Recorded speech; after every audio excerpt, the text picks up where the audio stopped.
A Rádio Alto Minho e a Rádio GES em conjunto entrevistam todos os candidatos à Câmara Municipal de Viana do Castelo nas eleições autárquicas do próximo dia 26 de setembro. Hoje, a entrevista é com o candidato do Partido Socialista, arquiteto Luís Nobre. Luís Nobre, arquiteto, 50 anos, atual vereador do Planeamento e Gestão Urbanística, Reabilitação Urbana, Desenvolvimento Económico, Mobilidade, Coesão Territorial e Turismo na Câmara Municipal de Viana do Castelo, é então candidato do Partido Socialista à autarquia da capital do Alto Minho nas eleições do próximo dia 26 de setembro. Nobre é vereador no Executivo liderado por José Maria Costa há 16 anos, tendo exercido ainda funções como autarca de freguesia durante outros 11 anos. Recorde-se que nas autárquicas de 2017 o PS conquistou 53,68% dos votos e garantiu 6 mandatos.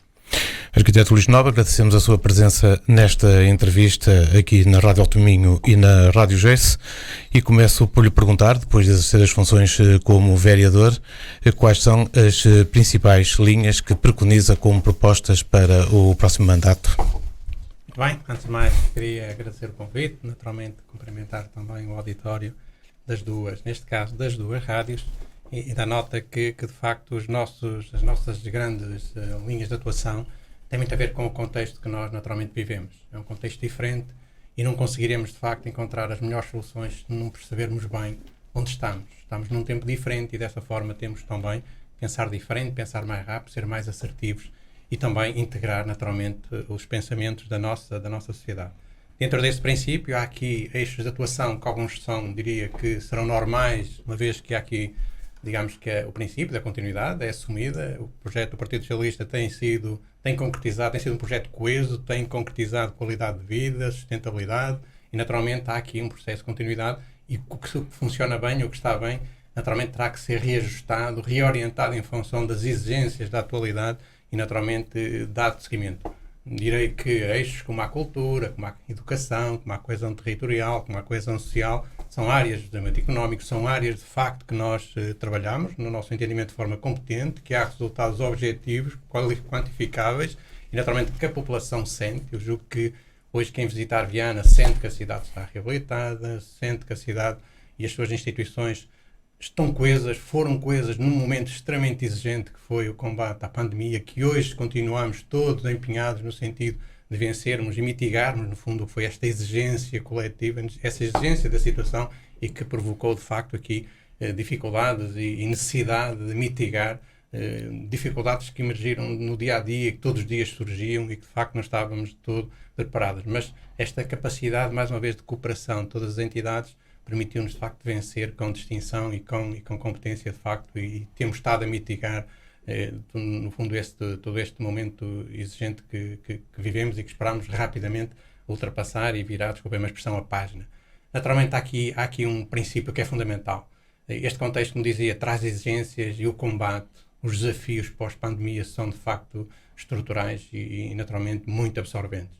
Desde logo a componente económica e social. De facto temos que estar absolutamente atentos não só o que é o agilizar e o facilitar a vida aos agentes económicos que estão instalados no Conselho, naturalmente porque eles estão em patamares também diferentes, é preciso perceber isso. Há agentes económicos que estão num processo de crescimento em pandemia, há outros que estagnaram, pararam e que estão com de facto dificuldade em avançar e nós aí temos que estar de facto atentos e ter ações concretas nesses que estão, nos setores que estão mais numa situação mais frágil e que temos estado a fazê-lo, nomeadamente em parceria sempre. Eu julgo que é fundamental neste mais que nunca de facto a parceria e encontrarmos os agentes representativos, nomeadamente os agentes representativos dos setores, para em conjunto trabalharmos e definirmos as melhores orientações. Nós podemos ouvir, podemos perceber, mas não percebemos tão rápido como quem de facto está em dificuldade, como quem representa esses setores que estão em dificuldade e em conjunto estabelecermos medidas. E a título de exemplo, na área da economia, temos feito um trabalho com os agentes, nomeadamente a APOR, mas essencialmente a Associação Empresarial de Viana do Castelo, de uma forma muito competente, encontrando medidas contínuas, diria medidas quase mensais, significativas, para atuar em alguns setores, o turismo, a restauração, a hotelaria, outros agentes, nomeadamente no início da pandemia, tivemos processos e ações em concreto, conjuntas, para dessa forma mitigar. Porque isso trouxe de facto grandes desafios. A pandemia trouxe-nos grandes desafios, o país foi interrompido, nós temos que perceber que ninguém estava preparado para confinarmos. nós tivemos que confinar em 24 horas. E isto parou tudo e foi necessário alavancar. E trouxe-nos dificuldades e muitas delas ainda estão presentes e temos que continuar a trabalhar em conjunto para encontrar as melhores soluções, quer no plano da economia, quer no plano da mobilidade, quer no plano da habitação, da saúde, que é um tema que, de facto, os municípios não estavam muito bem, não era, diria, de uma competência imediata, achavam que, de facto, que era uma responsabilidade do Poder Central, mas hoje não há dúvidas que os municípios têm, de facto, que assumir um papel, não só pelo processo de centralização, mas pelo que foi a exigência deste período pandémico, têm, de facto, assumir aqui uma componente, uma preocupação e ter ações em concreto. Desde logo em 2 domínios, no nosso entendimento, no domínio das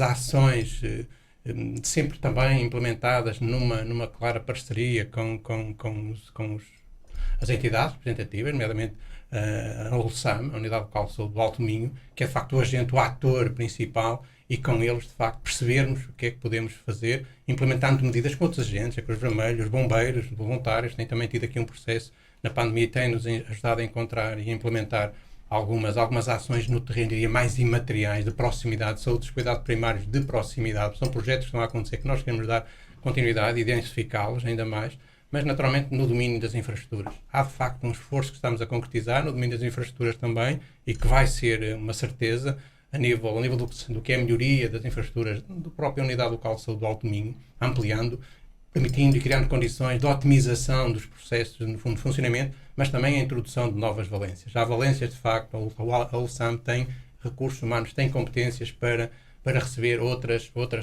valências, mas para isso tem que se adaptar, tem que se orientar, tem que reorganizar os seus serviços. Estamos com eles empenhados, nomeadamente também melhorar as questões de acessibilidade. São fundamentais. Nós temos um espaço e um equipamento de saúde que dá uma resposta distrital. Temos que ter consciência disso. Em termos de acessibilidade, estamos também a trabalhar mais uma vez com o ULSAM no sentido de encontrar as melhores acessibilidades, mas também o que é a rede de centros de saúde.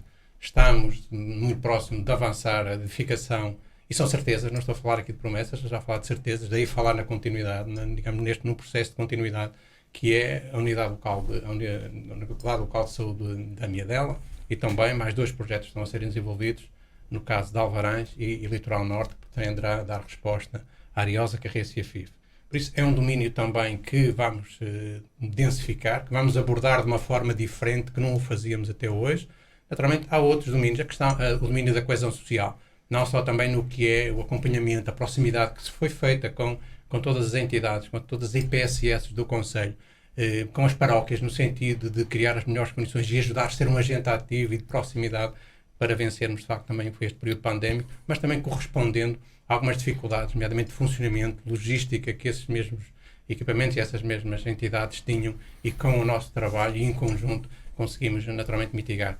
É possível, queremos e desejamos, e vamos fazê-lo, intensificar naturalmente esta rede de proximidade, esta rede de trabalho conjunto. Certamente faremos mais rápido, decidiremos mais rápido, colocaremos e criaremos as condições físicas mais rápido, as logísticas também outras, para que de facto esta área tão importante do nosso Conselho seja esta rede tão importante do nosso Conselho, que tanto contribui para a coesão territorial, porque dá respostas desde a infância até à terceira idade. Nós temos de facto ter percepção disto. Há de facto aqui uma heterogeneidade e uma intergeracionalidade de facto de intervenção que temos de estar atentos e que temos de atuar, ampliando, assumindo as componentes muitas vezes próprias de financiamento. Há programas que nos permitem concretizar algumas melhorias de infraestruturas e ampliação, mas não na totalidade. E as instituições, até por esta situação que viver, muitas delas associadas a paróquias, não têm meios financeiros para comportar e suportar, no fundo, essa componente, e nós temos estado a fazê-lo, vamos continuá-lo a fazer naturalmente. Depois há outras questões também, naturalmente. O turismo terá que ter aqui um papel da nossa parte, uma atuação, e que temos estado a fazer na melhoria da capacidade que tivemos a fazer neste momento, aproveitando um pouco este interregno, capacitar os nossos agentes para estarem mais bem preparados para que, de facto, quando retomarmos, e já estamos a retomar, mas quando, de facto, atingirmos a plenitude da recepção de quem nos visita, dos turistas que nos visitam, que passam os caminhos de Santiago, tem aqui, o caminho de Santiago tem, de facto, aqui também um papel determinante no que é os fluxos dos nossos turistas. Temos estado também, recentemente, disponibilizámos um espaço para se constituir e instalar a associação que, no fundo, apoia todos estes peregrinos que diariamente percorrem o nosso concelho, o nosso litoral, no sentido também de lhes dar as melhores condições e eles serem, de facto, agentes de promoção do nosso território.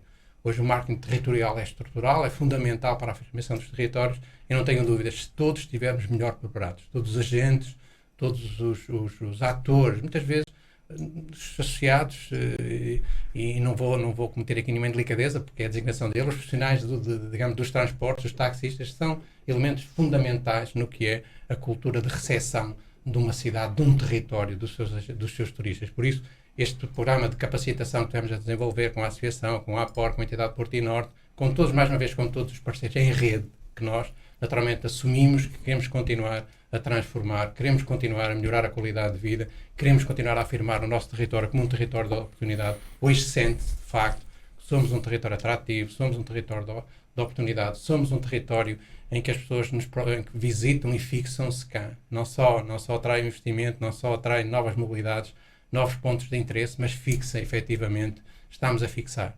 E consideramos e acreditamos, e daí também o nosso trabalho ser nesse sentido, que esta política de aprofundamento destes vários domínios que falava, ser fundamental para continuar a afirmar o território com todos. Ninguém conseguirá construir o território isoladamente, é com todos que vamos, de facto, continuar a construir um território competitivo, atrativo e, naturalmente, com oportunidades para todos. Arquiteto, esteve a falar aqui de coisas boas, coisas que o arquiteto já sabe que à partida serão concretizadas, uma vez que está por dentro das situações. Tínhamos também uma das coisas boas que era a empresa, digamos, municipal, os serviços municipalizados que acabaram por passar à administração pública. Temos a ADAM neste momento, que é a grande contestação por parte das pessoas de Viana do Castelo. O que é que realmente aconteceu para de uma coisa boa passarmos para uma coisa, não direi má, mas uma coisa menos boa? Muito bem, vamos por partes. Eu acho que, de facto, se há algo que tem diferenciado o Alto Minho, é de facto um trabalho de cooperação que os autarcas do Alto Minho têm conseguido concretizar nos vários domínios, no domínio da economia, no domínio da partilha, da edificação e disponibilização de intensificação da rede de equipamentos que estão servidas pelo distrito, em tudo. Os autarcas do Alto Minho têm tido essa capacidade, no fundo, de se congregar, agregar, perceber o que é importante para o seu território e, dessa forma, para avançarem mais rápido, para poderem aceder a fundos comunitários, aderirem a projetos, serem parceiros em projetos que, de facto, correspondem a esse, no fundo, a esse princípio. E aqui o que aconteceu foi, mais uma vez, uma intenção, uma ação desta natureza. De facto, foram 7 municípios que acreditaram num projeto. 7. Temos municípios de vária orientação ideológica e até independentes. De facto, hoje, os independentes são vistos muitas vezes como, de facto, os agentes que podem vir transformar, no fundo, e trazer outras competências, outra abertura para o processo e para o desenvolvimento autárquico, mas claramente aqui está demonstrado que o projeto era meritório porque teve a adesão de autarcas da área do Partido Socialista, da área do PSD, da área do CDS-PP e, naturalmente, independentes. Por isso, o projeto era um projeto bom, era um projeto concretizado. Já não é? Era e é. Deixa-me concluir e explicar e vai perceber porque é que eu digo que era um projeto, porque eles acreditaram nele e, naturalmente, houve um momento menos positivo que foi assumido sempre. Todos estes 7 autarcas e os seus executivos tiveram desde o primeiro momento ao lado das populações. Assumiram as posições de exigência, houve a evolução no processo que houve, porque houve, de facto, uma assunção e uma participação e uma relação de proximidade e defesa dos seus municípios. Nenhum dos 7 autarcas em nenhum momento deixou de estar solidário com os seus municípios. Naturalmente, nós vivemos também, e este projeto foi implementado num momento muito complexo. Os serviços administrativos e todas as entidades estavam confinadas. Não havia, de facto, houve aqui um processo de interrupção, de descontinuidade no que era as relações, no que era as mobilidades, no que eram os agentes de interação, para nós, muitas vezes, resolvermos os seus problemas e, de facto, viram-se interrompidos e impedidos de, no fundo, acederem, no fundo, ao que era a sua vontade de sentirem explicações para algumas coisas que correram menos bem. Mas os autarcas estiveram sempre de uma forma exigente. Aderiram porque consideravam um projeto que lhes dava garantias de qualidade e de aceleração de um processo de investimento, não só na requalificação das infraestruturas, mas também na ampliação das infraestruturas de saneamento e de abastecimento de água. E, naturalmente, nunca, em nenhuma circunstância, eu tenho que fazer também este reconhecimento público aos autarcas, em nenhuma circunstância eles deixaram de ser exigentes com a administração, por isso é que houve alterações, houve melhorias, houve suspensão de faturação, até se encontrar esclarecimentos. Houve, de facto, municípios que estavam em dimensões diferentes. Foi a integração Isto aconteceu e resultou de um processo de integração de 7 realidades totalmente distintas. Naturalmente, o município de Viana era o município que estava mais bem preparado no fundo, para um projeto desta natureza. Mas também tinha que ter aqui um princípio de solidariedade distrital e solidariedade territorial, e foi um pouco nesse sentido que nós aderimos. E com os profissionais que são os mesmos. Muitas vezes esquece que os funcionários que eram considerados e que são muitas vezes considerados como bons, eles continuam a ser bons. O ter mudado a designação da entidade não deixaram de ser bons. Eles são os mesmos funcionários. São os funcionários que entram às 8 e que saíam às 23 horas da noite, dando o seu melhor, dedicando o seu melhor, o seu saber, para mais rapidamente possível, normalizar todo este processo. Mas são menos funcionários, muitos deles não quiseram transitar, não é? Foram muito poucos os que não quiseram transitar. O que era importante nisto é que todos estivessem motivados para este novo processo. E isso aderiu quem estava motivado, e daí também o processo hoje ter entrado numa situação de normalidade, e que de facto nós temos que ter a capacidade. Eu sei que muitas vezes não é fácil ser autarca, e os nossos concidadãos querem respostas e querem resultados de imediato, mas também ser autarca, ser líder, ter a capacidade de ouvir, mas também ter a capacidade resiliente para apontar o caminho e perceber se de facto é ou não o caminho, aquele é o caminho certo. E nenhum destes 7 autarcas tomou a decisão de aderir a este projeto de forma leviana. Se eles são competentes para outros domínios, também estavam a ser, e tem que ser reconhecido, estavam a ser competentes para esta situação. Houve, de facto, aqui um processo de dificuldade, a operacionalização, erros, a integração dos sistemas trouxe, de facto, aqui algumas dificuldades. Foi preciso limar, foi preciso ultrapassar, e encontrou-se as ferramentas, atualizações, softwares, refuncionalização e reorientação de alguns profissionais, e as coisas hoje, de facto, estão a funcionar. E há aqui também um princípio que eu falei do que foi o projeto a nível distrital, a nível dos 7 municípios, mas também há que perceber as dificuldades que ocorreram, em que sentido e em quantidade é que ocorreram. E, de facto, houve dificuldade em municípios que estavam mais atrasados, mais sentidas, houve noutras que nem tanto. Foi sempre feita, foi aqui uma avaliação geral. E eu, que assumo com os vianenses, que é desta forma que eu tenho estado há 16 anos, é que em nenhum momento deixarei de defender, e sempre que sentir que os interesses dos vianenses, e apenas dos vianenses, seja em causa, seja no projeto público ADAM, seja noutro qualquer, independentemente da minha orientação ou base ideológica que está por trás da minha candidatura, eu, a partir do momento que for eleito, eu serei autarca dos 85 mil vianenses, e não não noutra situação ou noutros. Defenderei de forma intransigente, até acompanharei, também, um pouco até o que foi o exemplo também dos autarcas que estão ainda a presidir aos municípios, acompanharem sistematicamente, com reuniões semanais, no sentido de corrigir mais rapidamente e normalizar mais rapidamente o processo. E eu não tenho dúvidas que a normalização deste processo vai ser e vai se sentir. Não podemos ignorar que isto não foi só coisas más, foi coisas boas. Nós, neste momento, temos mais de 10 milhões de investimento em água e saneamento no Concelho de Viana. Não podemos ver só o lado negativo, do que correu menos bem, temos que ver o lado do que está a correr bem. Já perceberam quantos milhares de vianenses estão a receber neste momento, a terem a disponibilidade? Não há um bem essencial, em pleno século XXI, estão a tê-lo. É que eu não consigo perceber como é que se consegue fazer as duas coisas. Há quem não queira aderir, mas não explica como é que concretiza o investimento. Na redução das percas, ou requalificação das infraestruturas existentes, na construção de novas infraestruturas, na ampliação. É preciso explicar, é preciso dizer aos vianenses, eu não quero uma solução, quero outra. E vou concretizá-la assim, em que tempo, com que investimento, onde vou buscar o recurso, o que vou deixar de fazer. Não é? Porque é sempre possível. Na política é assim, toma-se opções, quando tomamos opções, deixamos de fazer umas coisas para fazer outras.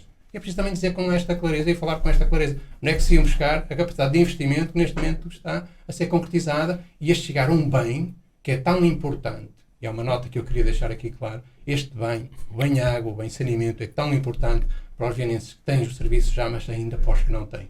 E este também foi um dos principais fontes, ou principal mola impulsionadora para termos aderido a este projeto, foi chegarmos mais rápido, e foi o processo que encontramos, com financiamento comunitário, a única forma que tínhamos que aceder, criar escala, para podermos aceder a fundos comunitários e concretizarmos e ter a capacidade de investimento e garantir o investimento que está a ser concretizado neste momento no Conselho. 10 milhões, repito, mais 10 milhões de euros. Só para terminar este assunto e na sua defesa intransigente dos interesses dos vianenses, caso esta situação da ADAM não entre definitivamente nos eixos, pondera ou vai pensar no facto de poder reverter esta situação de novo outra vez aos serviços municipalizados? Eu volto a repetir, eu vou defender os interesses dos vianenses de forma intransigente. Que hoje sinto, os indicadores que hoje sentimos é que, de facto, os serviços estão a funcionar melhor, a capacidade de resposta e de atendimento está completamente alterada, mais de 90% dos atendimentos são resolvidos, são agendados atendimentos de um dia para o outro. Temos uma adesão diária da fatura eletrónica, do débito direto, é porque de facto está a ser restabelecida a confiança. E é esse acompanhamento que vamos fazer. Está a ser feito um acompanhamento semanal. Nós não vamos aqui tomar a decisão de ânimo leve. Está a ser feito esse acompanhamento. E por estar a ser feito esse acompanhamento semanal, é que de facto as coisas estão a entrar, desculpem a expressão, nos eixos mais rápido. E é esse trabalho que nós temos, esse acompanhamento que tem que ser feito. E não pode, mesmo quem acredite ou quem defenda que quer recuar, tem que explicar aos vienenses porque é que quer recuar. Porque eu não acredito que as razões que levaram a anunciar o recuo há 5 meses atrás sejam os mesmos pressupostos os que existem hoje. Não pode ser. Tem que haver outras razões. As pessoas têm que dizer porque é que queriam recuar ou reverter o processo. Era porque havia erros de faturação. Qual é a situação hoje? Está a ser corrigida? Há erros marginais? Já havia erros marginais nos tempos de serviços municipalizados. Eles eram resolvidos. E é isso, é essa incapacidade que a empresa não tinha que hoje tem. Que é resolver, que é atender, perceber porque é que há erro. Há fuga. Há erro na faturação. Corrige-se. Nenhum munícipe será prejudicado. Pelo menos os vienenses garanto. Nenhum vienense pagará mais de um cêntimo além do consumo que fez de água ou do débito que faz de saneamento naturalmente na rede pública. E é essa a certeza e essa a garantia que dou. Porque é desta forma que deve ser feita as coisas. Porque hoje não acredito que os pressupostos de quem defendeu a reversão há 5 meses sejam hoje os mesmos. Se apareceram outros, desconheço. Mas têm que ser apresentados aos vienenses, mais uma vez. Mudamos agora de tema. No início da resposta à questão sobre as propostas que tinha para os próximos anos, se for eleito, referiu a coesão territorial. Recentemente conhecemos alguns resultados dos censos à população em Portugal e verificamos, entre outras coisas, que Viana do Castelo perdeu população. O que é que o candidato Luís Nobre pretende fazer para recuperar essa população, nomeadamente em termos de habitação para a classe média e para os jovens? Nós temos que perceber que é uma realidade demográfica europeia, eu diria global. A Europa está de facto a crescer e todos os países da Europa estão a crescer. Agora nós crescemos naturalmente menos. Com isto não quer dizer que não tenhamos que fazer melhor. Eu diria que temos que continuar o que temos feito até hoje, naturalmente na componente do desenvolvimento económico, ter as ferramentas de incentivo, não só a fixação, mas a atração de novo investimento. É criando riqueza que fixamos as pessoas ao território, é diversificando os investimentos, seja na atividade industrial, seja dos serviços, seja na componente de hotelaria, turismo, é diversificando, é aumentando, é tendo mais oportunidades de emprego que atraímos pessoas para trabalhar no nosso concelho e naturalmente as fixamos. Só dessa forma é que podemos concretizar. Naturalmente há aqui outras componentes que têm que ser concretizadas, finalmente temos propostas em concreto para elas, nomeadamente no domínio do apoio de retaguarda às famílias. Naturalmente, os casais jovens e deslocando-se, tenta estar aqui no movimento pendular de outras partes do concelho, de outras partes do país, não têm o apoio de retaguarda familiar. Nós temos que ter respostas, temos a nossa rede social instalada no território e é possível no primeiro ano corresponder logo com 25% de disponibilização de novos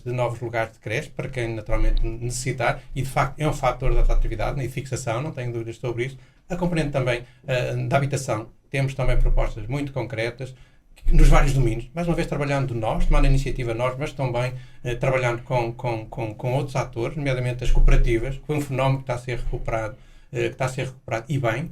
Temos um bom exemplo em Santa Marta, que terminaram recentemente um empreendimento e estão já a licenciar outro empreendimento. Acho que é de facto uma área e uma ferramenta que temos que aprofundar, trabalhar, mas nós naturalmente concretizar o que é o nosso plano estratégico da habitação, que permitiu já a assinatura de financiamentos na ordem dos 26 milhões, sendo 18 milhões da responsabilidade do município executar até 2026. De facto, há mecanismos financeiros, garantimos os mecanismos financeiros para fazer e inverter de facto e sermos também agentes proativos com soluções imediatas para também cumprir com essa necessidade. Naturalmente, há aqui outras componentes que também são importantes, as questões da mobilidade. De facto, hoje a realidade da mobilidade é distinta. Os nossos parques empresariais e industriais, felizmente, cresceram, precisam também ter respostas. Estamos também a trabalhar em articulação com a comunidade intermunicipal, mas também nós temos já definido, nomeadamente, circuitos dedicados no fundo, a essas áreas empresariais, para dessa forma criarmos, diria, o ecossistema favorável, de facto, à fixação e à atração e à fixação de novos residentes. De facto, a matriz familiar alterou-se completamente, hoje as famílias numerosas deram lugar a famílias de dois, três elementos e naturalmente a realidade social é outra. Isto não impede que se façam, tal como fomos na componente do desenvolvimento económico. Eu gostava de deixar aqui esta nota. Nós nos últimos 8 anos celebramos mais de 75 contratos de investimento, garantimos mais de 6 mil postos de trabalho, permitimos investimentos na ordem dos 360 milhões de euros. Isto implicou um esforço do município de 20 milhões. Quando se fala que não há uma política fiscal, que é impostos máximos, não é verdade, não corresponde à verdade. Não aconteciam estes investimentos, estes pequenos e grandes, médios e grandes investimentos, se de facto não houvesse uma política fiscal amiga do investidor. Isso também me faz uma confusão. Como é que eu desafio a encontrarem municípios que nos últimos 8 anos tenham conseguido concretizar mais de 75 contratos de investimento, nesta grandeza, não só em termos de número de postos de trabalho, mas também em termos de investimento e uma coisa essencial na diversificação do nosso tecido empresarial e industrial. Nós hoje somos mais competitivos, somos mais resilientes para vencer qualquer crise. Deixamos 2 ou 3 setores principais para termos uma diversidade de setores, da logística, do cluster automóvel, do cluster da metalomecânica, da madeira, do papel, dos serviços partilhados, do desenvolvimento de software ou tecnológico. De facto, nós hoje temos de facto uma diversidade e somos mais resilientes, mais consistentes para enfrentar todas as dificuldades, nomeadamente as dificuldades e os desafios do futuro, que são exigentes, são grandes, mas de uma forma assertiva, com os melhores. Ser autarca, fala-se muito nesta altura que os autarcas são pessoas. Se são pessoas, temos que ter a certeza que vamos escolher os melhores e que rapidamente os melhores, no dia 27 de setembro, todos em rede. Os autarcas de freguesia, os autarcas de municípios, os autarcas da Assembleia Municipal, todos com todos os parceiros, os agentes económicos, os agentes sociais, culturais, esportivos, todos em conjunto, no dia a seguir, os mais competentes, os mais bem preparados, de uma forma assertiva, planeada e responsável e com serenidade, conseguimos de facto garantiremos as condições para dar continuidade a este trabalho que eu entendo e considero coeso e competente. Um desafio do candidato Luís Nobre, com certeza, também será olhar para o comércio tradicional, uma vez que Viana do Castelo tem cada vez mais superfícies comerciais grandes e, obviamente, que isso passa também por ser uma dificuldade para os pequenos comerciantes. Com autorizações umas atrás das outras para abrirem hipermercados aqui em Viana do Castelo, qual é o espaço que fica para esses pequenos comércios? Sim, a economia é aberta. Não foi eu que abri a economia. Isso devem perguntar à Assembleia da República quem por lá anda, que constrangimentos é que tem criado, no fundo, a interrupção ou que medidas têm criado, ou o que é que fizeram para que de facto isto estivesse a acontecer. O que nós somos extremamente exigentes com qualquer superfície comercial que se instala e há bons exemplos de grandes e das implicações de investimento que eles fazem para se instalar. Outra coisa é trabalhar, de facto, outro domínio, porque é outro domínio. De facto, a economia pode funcionar com esses vários agentes económicos. Temos é que trabalhar, de facto, o setor tradicional, o setor comercial. E é isso que nós temos estado a fazer, nomeadamente com a Associação Empresarial. Já dei nota há pouco. Nós, em 17 meses de pandemia, tivemos 17 grandes medidas. Eu sei que alguns consideram menores, mas estivemos no terreno. Todos os dias, toda a hora, para perceber quais eram as dificuldades e encontrar as melhores soluções. Naturalmente, não podemos colocar dinheiro, capacidade de compra no bolso dos consumidores. Podemos ajudar esses agentes e é isso que temos estado a fazer, com medidas de promoção da cidade, de promoção dos vários setores de economia, com o desenvolvimento de um espaço, digamos, de comercialização que é inevitável, que é o comércio digital. Quer se queira, quer não, que é uma porta para o mundo. Não é fazer comércio na rua, é fazer, de facto, comércio para o mundo. E nós estivemos lá. Estamos a lá a trabalhar com os agentes. E eu, às vezes, considero quase insultuoso não considerar, de facto, o trabalho que está a ser feito e os agentes económicos que aderiram. Quando se aponta, e muitas vezes vemos isso a apontar para fragilizar o desempenho político, naturalmente, do Executivo, estamos também a atingir muitos dos nossos vienenses, sejam eles agentes económicos, agentes culturais, sociais ou outros. Não estamos só a atacar o Executivo, o Presidente e os mais 4 ou 5 vereadores que o acompanham. Estamos a atacar todos, porque, de facto, a sociedade funciona e com os seus agentes, não é com quem está, com o Presidente de Câmara, com os vereadores. E nós temos em conjunto, mais uma vez, com os parceiros, com as entidades representativas, nomeadamente a Associação Empresarial, trabalhado no encontro de soluções, de projetos, disponibilização, na questão da pandemia, foi a plataforma de comércio de Viana Marca, de comércio digital, foi digamos, a disponibilização de meios de proteção para as primeiras abordagens, para as pessoas poderem ir aos comércios em segurança quando se reabriu após o primeiro confinamento. Foi o apoio à restauração com a assunção total da deslocação, do transporte, digamos que das encomendas a nível da restauração, naturalmente eram feitas, ou digamos que a restauração. Nós tivemos medidas concretas, não estivemos à espera que as coisas se resolvessem, que a pandemia passasse, não, concretizamos com os parceiros. É esta forma que se tem que fazer e que eu assumo com os comerciantes, naturalmente. A promoção é fundamental, a promoção territorial, o marketing territorial é fundamental. É isso que temos estado a fazer também. Se tivermos turistas, este último projeto de Viver Viana foi um investimento de quase 40 mil euros para apoio ao comércio tradicional, quer à restauração, quer à hotelaria. Temos ações concretas, não estivemos distraídos durante uns quantos dias, uns quantos anos, e agora estamos próximos às eleições autárquicas, é que surgimos aqui com um conjunto de ideias e projetos. Não, nós estivemos com todos os vianenses, com todos os agentes do território, todos os dias, todas as horas. E eu estou há 16 anos, não caí agora de paraquedas. Estamos a terminar a nossa entrevista, já muito perto do final. Viana do Castelo será a cidade candidata à Cidade Europeia do Desporto e também da Cultura.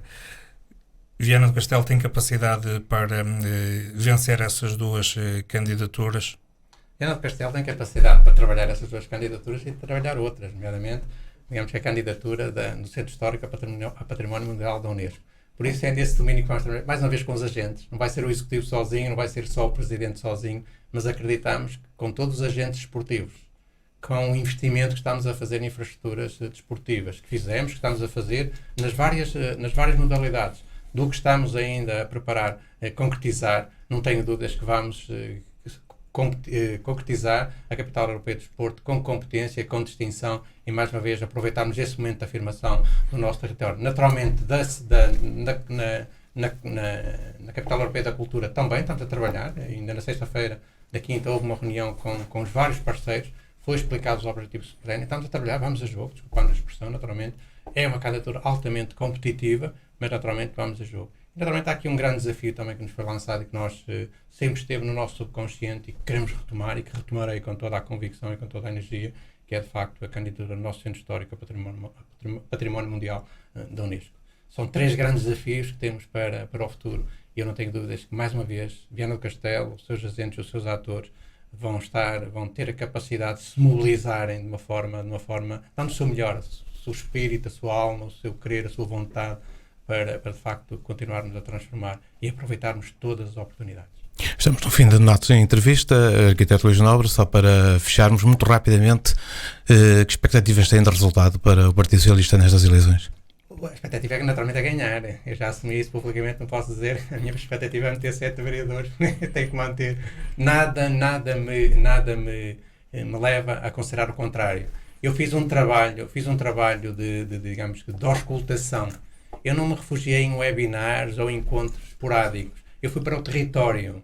Eu interagi durante meses com mais de 300 instituições e agentes do nosso território. Falei com mais de 1000 pessoas. Conseguimos construir, de facto, e estamos a construir ou a concluir um programa para apresentar aos vianenses que assenta na ideia dessas pessoas, assenta na ideia da equipa que eu constituí, que recentemente apresentei, e não constitui uma equipa para vir executar as minhas ideias no meu projeto. Eu constitui uma equipa para me vir ajudar a fechar o nosso projeto, e é com essas ideias de todos os vianenses, de todos os agentes, todos que participaram naturalmente nesses movimentos, e muitos representativos naturalmente, como devem compreender, 300 agentes de facto é um universo considerável, que eu naturalmente acredito que vamos ver reconhecidas as nossas ideias, o nosso programa, o nosso projeto, e ver reconhecido essencialmente o nosso trabalho.